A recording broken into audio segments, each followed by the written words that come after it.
पाकिस्तान ख़ास खेली इत्तेहाद जे मरकज़ी वाइस चेयरमैन याकूब ख़ास खेली, कराची जे सदर रफ़ीक ख़ास खेली, मलिर जे सदर मोहम्मद ईसा ख़ास खेली ऐं निसार ख़ास खेली अवामी प्रेस क्लब में हंगामी प्रेस कॉन्फ्रेंस कंदे मलिर ज़िले में पीपीए जे चूंडियल नुमाइंदनि तरफ़ां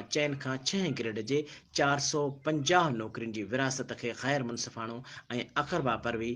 करार ॾींदे रद्द करे छॾियो आहे ऐं ऐलान कयो आहे त इन अमल ख़िलाफ़ अदालत में पटिशन दाख़िल करे नौकरियुनि जे जारी कयल लिस्ट खे ख़तमु करे नए सिर हक़दार ऐं ग़रीब मुस्तहिक़ नौजवाननि खे नौकरी ॾियण जो केस विढ़ो वेंदो।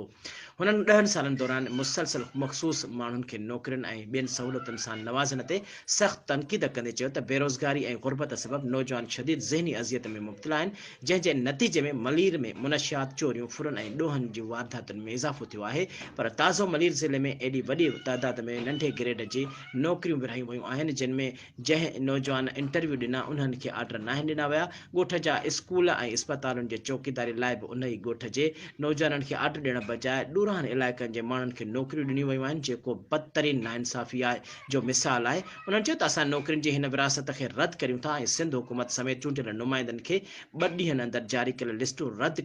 करे नए सिर हक़ीक़ी बुनियादनि ते लिस्ट ठाहे हक़दारनि में नौकरियूं विरहायूं वञनि। ॿी सूरत में मलीर जे मुख़्तलिफ़ बिरादरीअ सां गॾिजी एहतजाजी तहरीक जी शुरूआत करे अदालत जो दर खड़काए वेंदासीं।